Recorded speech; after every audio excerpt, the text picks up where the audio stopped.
nagpadala ng pressure eh. Hindi na rin kasi ako makatulog nung mga nakarang gabi. Hindi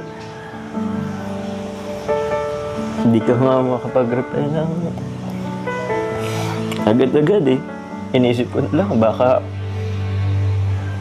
sa kanila ka naniniwala. Baka hindi na sa akin. Gusto man kitang kausapin, pero ewan, hindi ka na-reply. Although alam ko naman, busy ka, inintindi ko na lang din. Kaya yun, medyo sakit na din. Kaya ito lang siguro yung naisip kong paraan.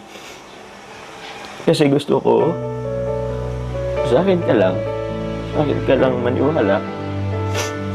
Gusto kong okay tayo. Gusto kong ipaalam sa kanila na okay tayo.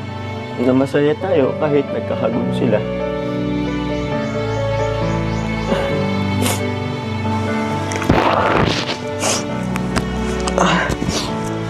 Pasensya ka na. Hindi ko lang mapigil ang maluha eh.